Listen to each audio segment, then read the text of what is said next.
this well-balanced, fruity, sweet and sour sauce, natural flavors from the plums and the tomatoes and everything in there. It's sweet and sour pork. And we're starting with essentially kind of making our own plum sauce. So I've got these beautiful red plums here. With your plums, de-seed, it's best to cut round the middle part and then just twist that round to then sort of get the rest of the seed out. And the rest of the seed can just sort of use a little teaspoon to prise out. These plums, super red. You can see the inside, absolutely beautiful. Now, depending on how ripe they are, they might be more sweet or sour than from one to another. So, you know, we're gonna blitz this up and kind of make a juice or plum juice out of these plums.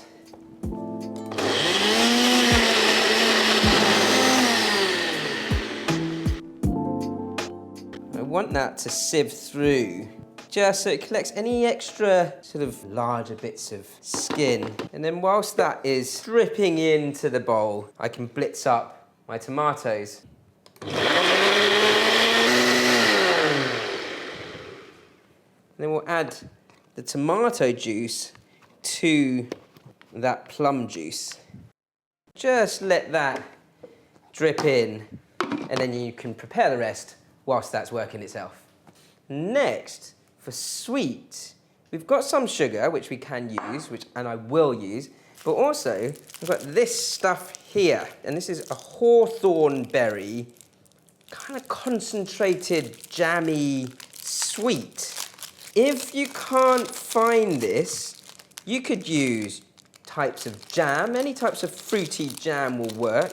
This is primarily what I'm going to create the sweet for my sweet and sour for in the sauce. Now you can see my kind of smoothie of the tomato and plum. Pour that into there and then bring that to heat on a medium heat.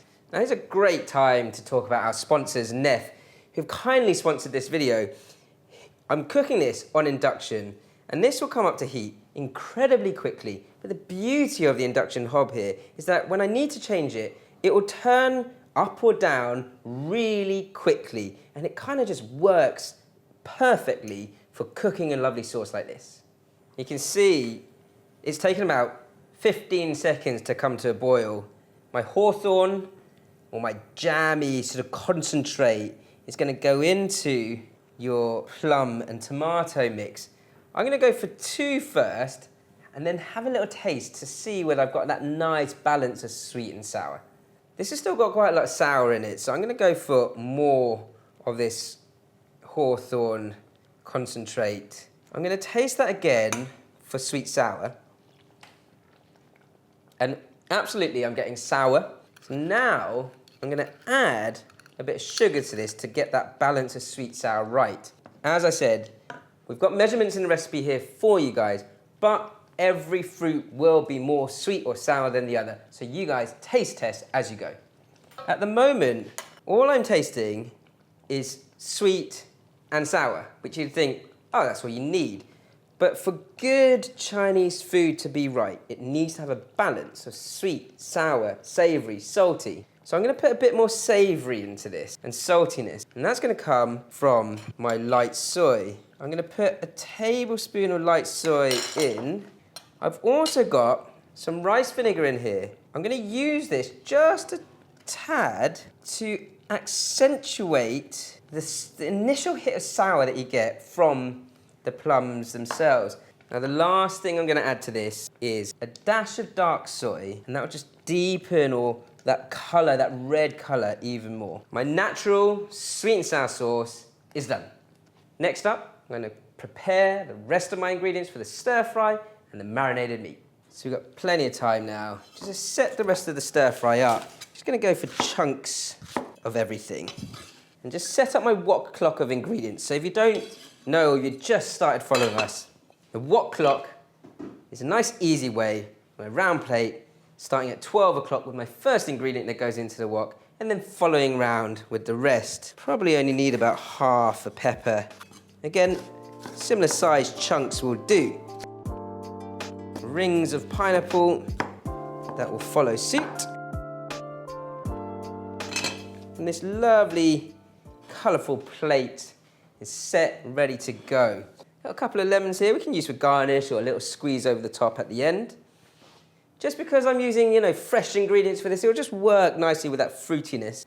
And so, lastly, onto the pork. I've got pork, shoulder steaks or loin will work. Don't go too small with the chunks, nice sort of chunky chunks. The marinade, really easy. I've got some ginger and garlic finely chopped up. A good tablespoon or so of light soy. About a teaspoon of sesame oil. And then give that a good mix through. Just crack an egg into there. And then get that egg mixed around too before you batter this up. We're going for a dry, dusty white corn flour or corn starch batter. And that uses a lot of corn flour. I've got my oil on a really high heat. I'm going to double fry this because I want it to go super crispy. Check that oil is hot. I'm using wooden chopsticks here just to see if it fizzes. If my oil fizzes with anything wooden, then we're at about 180 degrees C. Just shake off any sort of excess flour, sort of clumps, and then straight in, nice and carefully, and then just push into that meat to separate those pieces out in the oil so that when they're sizzling away, they all get that oil sort of heating up or sealing the meat and that batter immediately. And this looks super crispy already. I want to get it even crispier, which is what the double fry will do. So the pork on the first fry is at about 2 to 3 minutes of deep frying.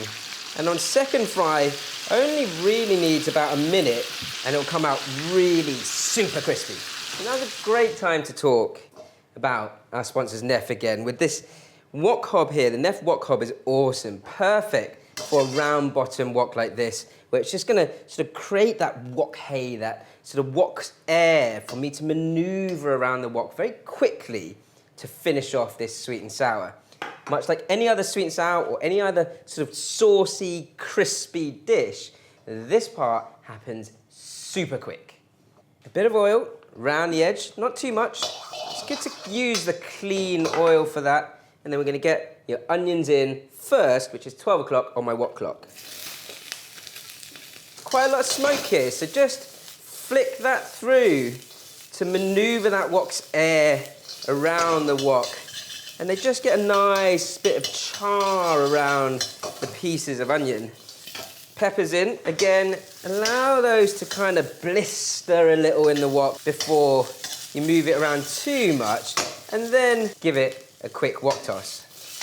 I want to get a bit of char on my pineapple if I can, so I'm going to just add a bit of oil around the edge, and then my pineapple is going to go in. And again, almost allow it to continue smoking. Get your extractor fans on, ready. Bring your onions over the top of the pineapple, not moving that pineapple around too much yet, until it catches a little and kind of caramelizes around the edges. Each time I'm flicking it around, I'm allowing that pineapple to catch a little bit more. Now, my lovely hawthorn berry natural sweet and sour sauce is going to come in. My wok is smoking hot all the way around, and I'm going to pour that sauce, probably a good couple of ladlefuls of sauce over the top.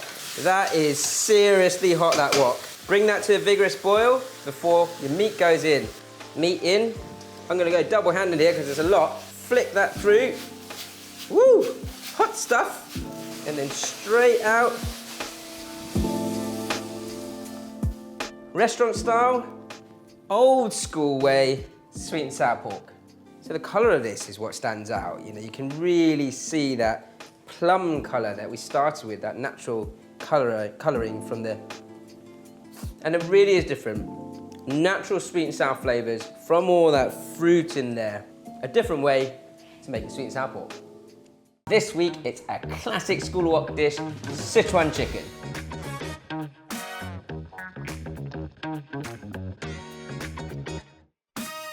So we're going to start with a little bit of onion and red pepper. For some reason we have massive onions in the school, so I'm just going to go for a quarter here.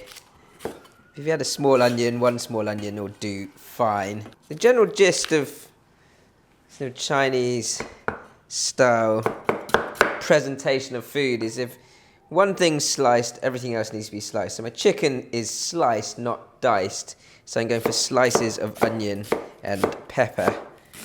And this is kind of like a slightly westernified style Sichuan chicken. But we've been doing this since day one in the school, and it just works an absolute treat. Some red pepper.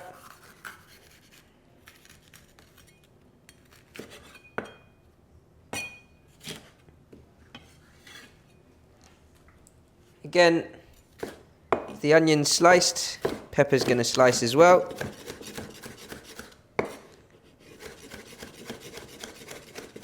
I'm just setting up my wok clock of ingredients here. So starting at 12 o'clock with my first ingredient is going to hit the wok, and then following round. I've got some dry red chilies here. Now, your dry red chilies, which a lot of people call Sichuan chilies or Sichuanese chilies, would have actually originated from Central America. But the reason why it works so well with Sichuanese cuisine is because of the actual, because of the actual Sichuan peppercorns themselves.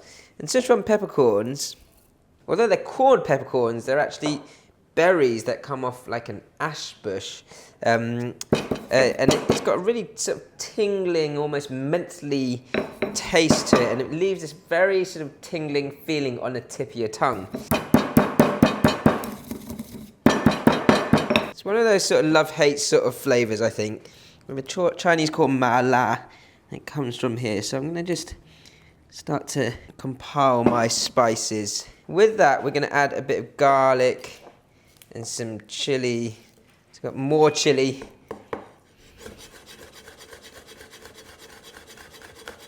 I've got a couple of bird-eye chilies here. It's going to make it pretty spicy. Of course, you could go for less if you weren't so keen on the spice. A couple of cloves of garlic. You can either just slice this or finely chop it. Up to you. Doesn't really matter. I'm feeling like slicing today, so I'm just going to keep it in nice thin slices of garlic. So that's going to go along with my chili, Sichuan peppercorns. Then my soaked dry red chilies to go with that. All I have to do now is marinate my chicken. I've got chicken thigh, so it's got that nice bit of marbling and fat in there. We're going to start to marinate it very simply with a little bit of light soy sauce. It's about a tablespoon of light soy sauce. Dash of sesame oil. A pinch of sugar. And the Chinese believe that everything we cook has its own sweetness. So you're trying to accentuate or amplify that sweetness with that sugar. And then a pinch of 5-spice to go with that. You don't need a lot of 5-spice. 5-spice has got some really strong flavours in there. You know, your star anise and your cinnamon, your clove. So just a little pinch, just to give it that sort of sweet aroma. Now with this, I'm going to put a sort of heaped teaspoon of corn flour into that. And that corn flour in the meat, once it's sort of massaged through, will then sip into the stir-fry sauce, and we'll get that nice sort of silky finish. You want enough corn flour so it makes a sort of creamy texture around the pieces of chicken. Right, my chicken is ready to stir fry. All I have to do now is make up my sauce. So the sauce is made up of the following ingredients. We've got some doubanjiang, or some chili bean sauce. So 1 to 2 teaspoons, depending on how spicy you like it. A little bit more light soy sauce for saltiness, so a tablespoon and a half, let's go for. Rice wine, that'll thin that out. So Shaoxing rice wine. And I actually put a little bit of hoisin sauce into this, just to balance out the saltiness and thicken up the sauce. And that'll caramelise nicely. Let's give that a good mix around. Now, You don't need an excessive amount of sauce for this. What I want is just enough sauce to wrap around the chicken and give it that nice sort of caramelized finish. So my sauce at the end of the stir fry. So we've got my wok clock ready. Onions first, your peppers. I'm actually going to put the chicken here just so we don't choke everyone up. And then the garlic, chili, and Sichuan peppercorns go in after that. Last but not least, some cashews to add a bit of crunch. From here on in, it's easy, guys. It's all about the wok cooking, knowing when to sort of move your wok around, change your heat. So I'm going to start it off on a nice high heat. Onions in. Much like all my actual Wok Wednesdays, got to move that heat around and move that wok hay, that wok's air around the right way. I don't want to overcook the onions or the peppers because the chicken's going to take a few minutes to cook through when it gets into the wok as well. So just push that to the back and then get your peppers in. I'm not going to add any oil to this yet until the chicken goes in. The constant movement of the wok is really important. You can either stir, fold, give it a wok toss, or later on, a little bit of a tummy in the head, so round and back and forwards with your wok to keep that wok moving. At this point, you either push everything to the back if there's enough space, or you can take that first bit of veg out of the wok and then bring your chicken in. I think I've got enough space there. So oil in, ready for my chicken, smoking hot, and layer that chicken into that hot oil.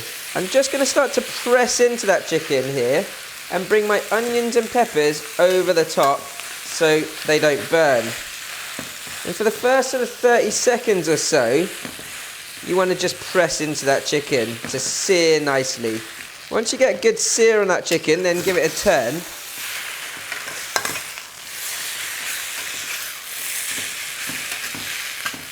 And sear the other side.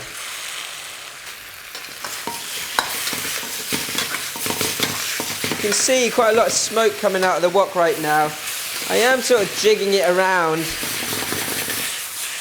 to bring that smoke out of the wok, just to make sure that my meat doesn't burn.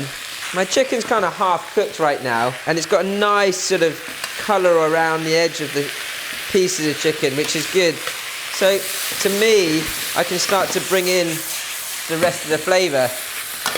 If you can still hear me, because that is really sizzling away. So I'm just going to push that to the back. Last little bit of oil here, just for the spices. So my garlic and chilies and Sichuan peppercorns can go in together. Bring that chicken over the top again so that doesn't burn. And that flavour will really start to pack in quite quickly now. The sauce is going to come in as the wok is really smoking hot, and you can see it's building up some smoke and heat now. Just pour that round the edge. You can see it's immediately bubbling away. Tummy in there. Oh, that is smoking hot. You can really, that chili and the Sichuan peppercorn hit me pretty hard. Give that a good flick through. Oh yeah. Real wok cooking that. Your cashews go in last because you want to keep their crunch. Now I'm just going to cook this to a point where all that sauce is just wrapping around the chicken nicely. Okay, that's done. So I'm just going to take a little bit out for a bit of taster. So what you want from a good stir fry of the meat is a slight char, good bit of smokiness. That will work well with the chili. There's a deep, savoury and spicy flavour of that. I'm getting the tingle on the tongue now. Chop suey. I have no idea what it is.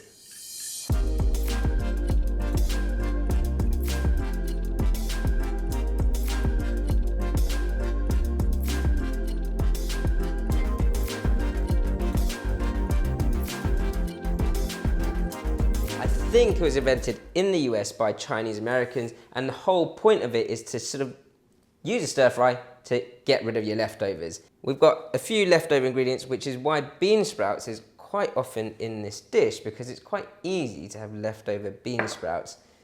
We've got a bit of asparagus here. I'm very big on sort of using up all your extra ingredients in the fridge, as you probably know by now. So your asparagus, I'm just going to cut into nice sort of diagonal chunks. Great vegetable asparagus. And that's going to go onto my plate. I'm going to start up my wok clock of ingredients, and you see I've got sort of half a carrot here, so why not use it up? Again, nice diagonals of carrot. And actually, you wouldn't necessarily always do this, but I'm going to blanch my carrot and my bean sprouts in a little bit of chicken stock, just so they can get flash fried in much quicker later on. So my carrots, bean sprouts, and then we've got a few little shiitake mushrooms and some baby corn here as well. The baby corn, I don't mind actually just sort of cutting lengthways in half and then going into bite-sized pieces. Everything for a chop suey needs to be sort of sliced small enough to cook quickly and get ready for that sort of flash frying in the wok. They can go after my asparagus. I want them to keep a nice crunch. And then my fresh shiitake, I don't want to cut this. I'm going to go for chunkier pieces. Let's go for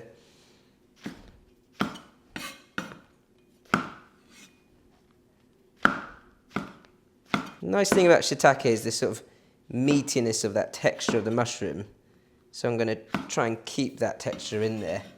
And they can go, I would say, just before your asparagus,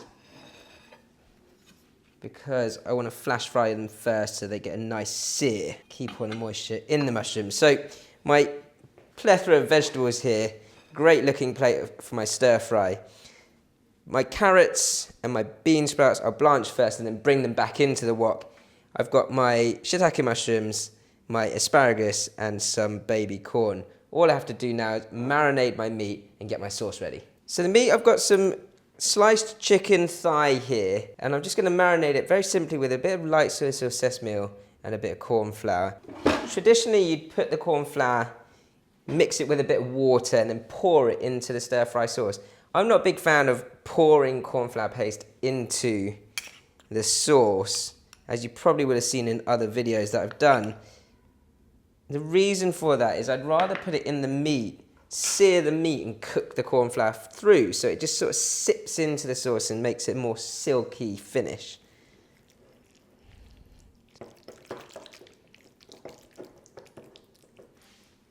Chicken's marinated.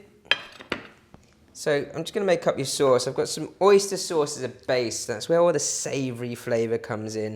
I'm going to just add a bit of saltiness with some light soy sauce to that. Rice wine, that's a Shaoxing rice wine.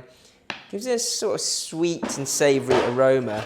Just give that a mix through. Make sure the oyster sauce mixes in well. And then just a little drizzle of sesame oil to finish. I've actually got some chicken stock that I'm going to use to blanch the vegetables, and then if I need to just add a bit of liquid as I'm cooking, I'll use that too. On to the cooking. First things first, I'm going to get some chicken stock into my wok, and I'm going to use that to blanch my veg. So my stock is boiling away. Get the carrots in there first. They don't take long because I'm going to bring them back into the stir fry later. And this is how to perfect your chop suey if you're using things like carrots and bean sprouts. You don't have to do it this way, but it will make it that little bit better. So it takes about a minute to blanch the carrots. So they've had an initial cook through. Just keep that stock boiling whilst I need to blanch my bean sprouts. Bean sprouts in.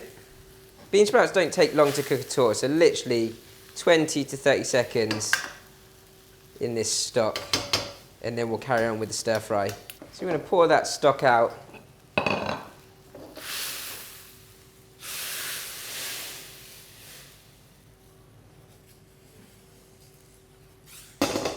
Everything else is set up here. My wok clock's ready. My steamed or my blanched veg are good to go. So I'm going to start with my mushroom. I want your mushroom to be on a really high heat, so you want to make sure that your wok is smoking hot. Just give that a little stir around. Mushrooms in. Mushrooms really you need to sear like this on a really high heat to keep their moisture inside.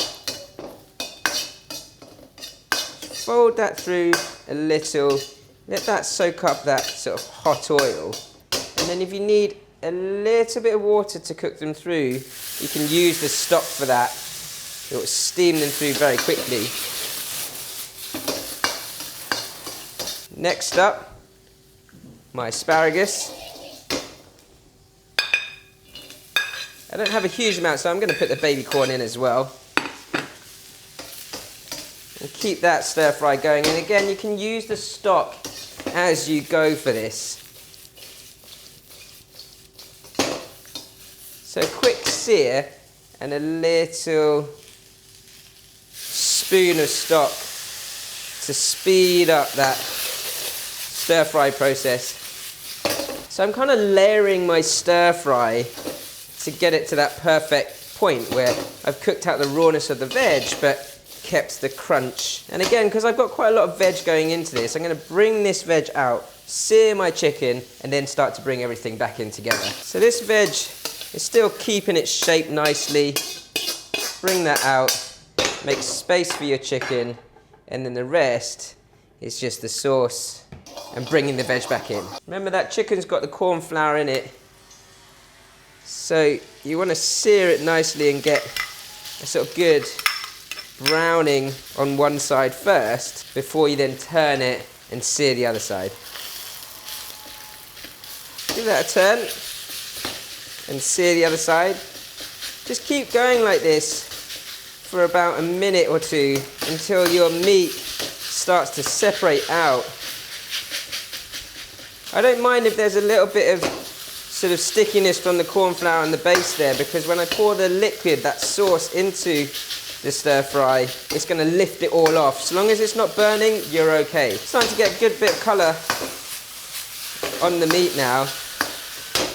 So I'm going to bring my veg back in, and you can see that I'm constantly moving my ingredients around. It's what we call wok hei, understanding the height of your fire. So you're either stirring, pushing and folding, giving it a wok toss, or a tummy in the head, which is round and round with your spoon, back and forwards with your wok.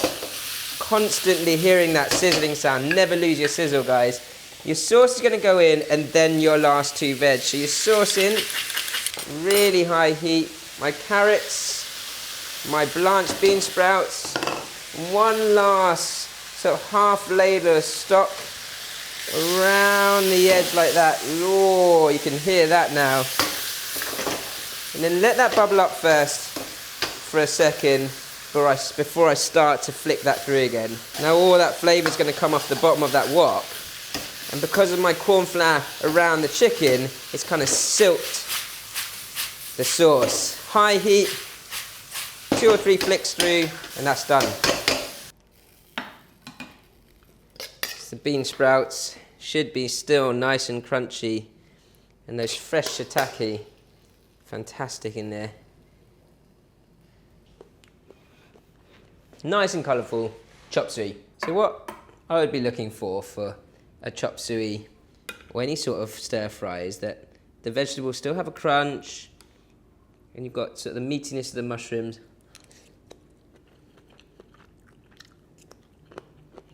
Great sort of home dish, just with a bowl of steamed rice on the side. It's a perfect midweek dinner. We're revamping one of our favorite recipes on the channel. It's just as Moorish, it's just as crispy, it's just as spicy, chili, tasty. It's crispy chili beef, done a completely different way. Slightly different to our classic crispy chili beef recipe. The first thing I'm actually gonna do is I'm gonna roast this garlic and a little bit of dry red chili up. This here is an Instant Vortex Plus, which is essentially a double-drawed air fryer. You can see the two drawers here. The first drawer, I'm going to set on an air fry function ready for my beef, so it gets preheated, ready to go. I'm going to do it on the highest possible temperature, so 205 degrees C for 4 minutes. For my garlic, I'm going to roast this in my second drawer at 160 for about 15 to 20 minutes, depending on how long it takes me to cook this dish up. All I have to do with my garlic is spray it with a little bit of oil all the way around. And I quite like keeping the skin on this to kind of protect the garlic cloves themselves, but allow them to cook through. I don't mind, even with the roasting function on this, to just pop the garlic straight in. Now we'll add these dried red chilies into that roasting drawer later on, just so that they, again, sort of bring out the sort of flavor of the dried chilies. But I don't want to go in too long with those. They're just soaking in hot water, just sort of softening out a little. Meanwhile, I have time to chop up a couple of different things. So my base of ginger, I've got a couple of bird's eye chilies I've just finely chopped up as well to go along with that ginger. And then we're very quickly on to the main event, and that's the beef itself. This beef here is rump steak, and it's kind of half frozen. It's one of those simple tricks that helps you to be able to cut nice, sort of similar sized chunks out of. So I'll take those chunks and just cut them in half. Next up, beef's all cut. Give it a good marinade. Light soy sauce, sesame oil, and a pinch of sugar. Give that a good massage through and make sure all that sauce and sesame oil is picked up by the pieces of beef and not sitting at the bottom of the bowl. Then we're gonna crack an egg into this. I've tried numerous different batters for different recipes in this air fryer, and I've come back to the traditional method of making this dry batter. And this bowl, this mixing bowl, is full of corn flour. It's actually seasoned corn flour, and there's a lot of it because what I want is for each and every piece to separate out nicely and come out dry and almost chalky or dusty white in texture. Once you've done that, I'd recommend just shaking out any sort of excess corn flour. And when I lay it onto the frying trays or the baskets in the air frying drawer, you want each piece to have a little bit of space in between each other.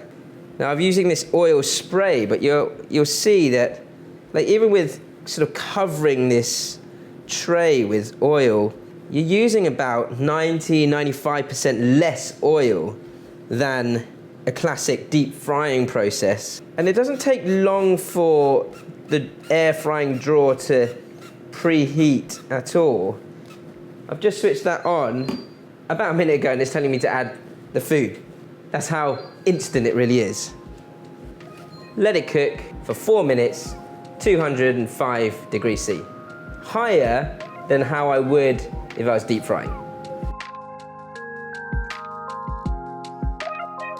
I'd highly recommend as well, guys, just to give it another spray before it goes back in for its second fry or that double fry, because then it can come out super crispy. Second fry, 5 minutes.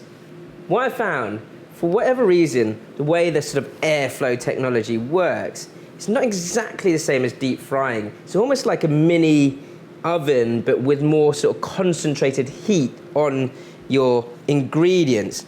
And if you want super crispy, then that extra minute or two of frying does help. I've got a bit of coriander I'm just going to use the stalks to go into the actual sauce because there's loads of flavour and I quite like the crunch of that if you like coriander. And we'll pop that in with the ginger and chilli. Now this roasted garlic, it's about 20 minutes actually, and it seems nice and soft inside. So I'm just going to kind of swap those out, or that out with these chilies. And that's just continuing on the roast function for about 2 to 3 minutes. And you can see that just with that tiny amount of oil and no like extra faff with having to get foil around it or anything like that, we're getting this lovely roasted sweet garlic, which I'm kind of going to make into a nice puree and add to my sauce. Now, the reason why I've roasted these chilies is that you get this really lovely sort of even roasting around each one of those chilies in the air fryer. Last thing I'm going to do is make up the sauce. And the sauce starts with this here, which is a Xinjiang black vinegar. It's a rice vinegar that is made or fermented from a black rice husk. And it's got this lovely sort of natural flavour to it. Some honey, and then ratio of quantity, we're looking at about 3 to 2 to 1.5 ketchup. I quite like my crispy chili beef sauce to have a nice dark, almost moody colour to it. So a little bit of dark soy helps that. And don't forget that lovely roasted garlic, my addition to my more sort of classic recipe. And that's going to add a real depth of savoury flavour to the sauce. Just make sure that's pressed into there. It'll melt through more when it actually hits the wok. Now, funnily enough, I'm back on the wok. And that is just to finish off this sauce. And even funnier, this is probably the most amount of oil I've used for this classically deep fried dish. But I do want that little bit of oil, probably about half a tablespoon, to fry off my base spices. My ginger, my chili, coriander, and that extra dry red chili. This doesn't take long at all. Remember those dry red chilies have already been nicely roasted. And all that roasted garlic in my sauce is going to really add depth of flavour to this. High heat and then smoking hot sauce goes in. Don't miss any of that garlic if you can help it. Give that a quick stir around. And this really is a souped up crispy chili beef. Lovely air fried strips of rump steak into that bubbling hot sauce.